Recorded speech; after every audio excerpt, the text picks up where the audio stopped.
Breaking tonight. A move is on the table that changes how every offensive coordinator scripts first and second down against Detroit. I'm talking about pressure you feel on the snap, edges that collapse pockets on rhythm throws, and a plan that fits our cap, our draft board, and our identity. I'll walk you through the timeline, the price lane, the scheme fit, the rotation math, and the risks. I won't say the name until the moment it matters. Stay with me. I built this to show why the move makes football sense before it makes headlines. Here's the briefing. First, I'll set where this defense really is. Tough, disciplined, physical, but still living one beat short of inevitable on key downs. Then I'll map the exact traits missing when we try to close out drives bent at the edge. Finish speed, and a closer who wins when the call is perfect, but the quarterback still has an escape hatch. From there, I'll lay out the compensation band I'm willing to authorize, how it coexists with our extension priorities, and what the rotation looks like the week the new guy lands. After that, I'll reveal the target, break down the tape profile, and show the Sunday impact snap by snap. Finally, I'll put a clean yes-no on the table and ask for your board. Let's be honest with ourselves. Detroit plays grown man defense. We squeeze space early, tackle with bad intentions, and make you earn every yard. But too many series this year have survived our first punch because the quarterback bought an extra half second and a check down turned into 2nd and 4 instead of 2nd and 9. That's the half second that keeps coordinators brave. When January comes, that half second is the difference between a punt and a field goal, between home field and a flight you don't want to take. So this is the target profile, an edge with first step pop, length to threaten wide, a cross chop he trusts, and the power to convert speed into bull without losing balance.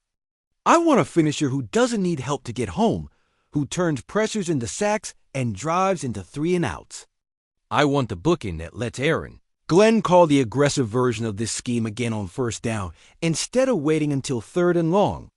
Plug that guy opposite Aiden Hutchinson, and you don't just add sacks, you change play calling psychology. Offenses stop living in 5-step timing and start living in screens and chips. That's how you tilt a whole game. Cap and picks, let's talk like adults. The blueprint in Allen Park is clear. Draft, develop, extend your core. That means our big checks are earmarked for our own stars, and our day 1, day 2 ammo is sacred. If we swing now, it must be surgical, a rental or auction year player at a number we can absorb. Paid with a pick that doesn't handcuff April. The lane I'm greenlighting is a 3rd-round pick as the ceiling, with flexibility to add a late swap for cooperation. Anything north of that starts to collide with our extension runway, rotation next. Imagine 3rd down with Hutchinson on the strong side and a proven closer on the weak side. Alan McNeil walks the pocket back. We walk up a nickel off the slot and mug the gap with a backer to force a protection declaration. Now the offense has to pick its poison, slide to Hutch and leave the closer on an island, or keep a tight end in and concede one less receiver. Either way, the ball comes out hot or the quarterback goes down. On early downs, the same duo squeezes wide zones back inside, gets you to 2nd and long, and unlocks the disguise game we want to live in. All right, this is the moment. The move I'm backing is a push for Trey Hendrickson to Detroit. That's the profile I've been building toward.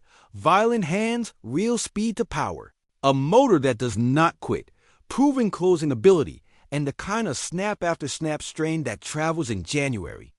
Put Hendrickson across from Hutchinson, and you create a choke point on both edges. Every 5-step drop becomes a negotiation. Every naked bootleg becomes a prayer. Why Hendrickson specifically? 2 reasons. First, his rush plan is adult. He threatens the corner with pace, then lives in your chest with a long arm that stands tackles up. He counterpunches when you overset. He finishes through contact, not around it. That's the difference between a near miss and a drive-ending sack. Second, his urgency matches this locker room. Detroit's standard is whistle-to-whistle strain. Hendrickson's film has that in bold. The effort shows up on 4 snaps in a row when the game gets muddy. Let's open the playbook and make this real. 3rd and 7, middle of the second quarter. We go even front, wide 9 south. Hutchinson aligns to the tight end side to wreck the chip. Hendrickson to the open side. McNeil and a penetrator run Tex inside to dent the B gap.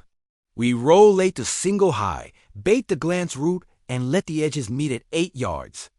That's a sack or a throwaway. Red zone, 2nd and goal from the 9.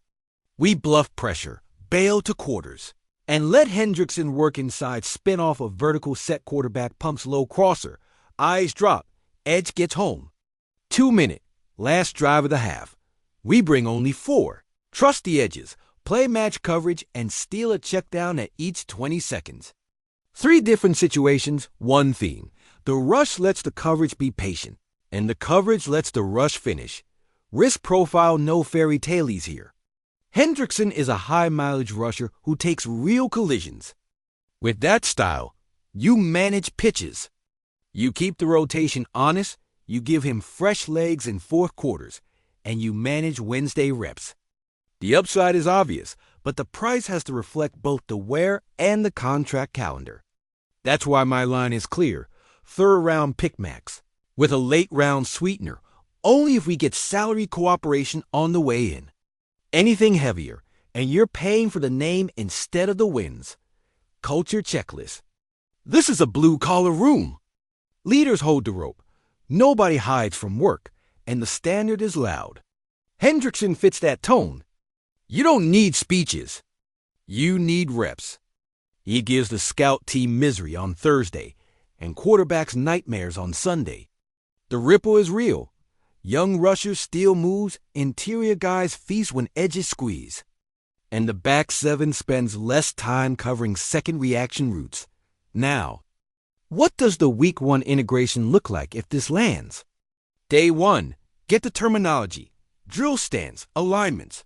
Calibrate the rush lanes with Hutch so we don't open escape windows. Day 2, 3rd down menu 3 favorite calls, 1 stunt family, 1 change-up for cadence wars. Day 3, early down fits and the run game set the edge tight. Squeeze or spill based on call and learn the crack replace rules. Game day, 25 to 35 snaps with rush-heavy usage, plus selective early down work when the run tell is weak. You don't ask him to be a superhero on snap 1. You ask him to be himself in the places that swing games. Let me hit the scoreboard math, because this is where January lives. Add a closer, and you steal a possession every other game 1 sack that moves a field goal try back. 1 3rd down finish that flips field position. 1 hurry that turns a would-be explosive into a punt. Stack that over 8 weeks, and you're talking about an extra win. An extra win is seeding. Seeding is the difference between Ford Field rocking in mid-January and a hostile flight. This is not a fantasy football trade. It's the kind of edge that moves calendars. What about alternatives? Corner help always tempts, but the market is thin and prices are dumb. Tackle insurance is smart, but it doesn't flip games in the way an edge closer does when you already have a top-tier bookend. Rotational edges with flash pressure rates exist, but they're lottery tickets. Hendrickson is a bond. You know what you're getting on 3rd and long. If you're spending a real pick, spend it where the return shows up 40 snaps a game. Mid-roll. Quick ask. If you value clean, fast lines analysis built on football truth and not noise. Hit like and subscribe. This channel is for fans who want the why, not just the what. Back to the move. Pairing Hendrickson with Hutchinson changes how we attack the good quarterbacks on our schedule. Instead of sending 5 and living with green grass behind it, we can win with 4 and keep shells intact. That's how you take away the middle of the field without donating explosives. That's how you force batted balls on quick game. And it's how you make play action live in fear instead of comfort. Offenses hate facing edges who arrive on time without help because it means their answers are fewer and their mistakes are louder. I'm going to land the plane. My recommendation is simple and strong. Green light a disciplined. Push for Trey Hendrickson within the 3rd round pick lane. The fit is clean, the film is honest, the culture match is real, and the impact is the exact kind that wins in January. You protect the extension plan, you keep the draft board alive, and you hand your coordinator a closer. That's how contenders behave: surgical, not theatrical. Before I close, I want your board below. If the price is a 2026 third, do you pull it? Would you rather spend similar capital on tackle insurance or a rotational corner? Rank them: edge closer, corner snap eater, or trench depth. And give me your ideal snap plan for Hendrickson's first game: pure third down hammer or 30 snap workload with run fits. I'll read everything and pin the smartest plan so the whole community can weigh in. I'd make the call tonight. The window is real, the roster is ready, and this is the kind of move that turns good Sundays into playoff Sundays. If you're with me, smash the like, subscribe to Lions News Fan Report, and keep alerts on. I'll bring you every credible shift the second it moves.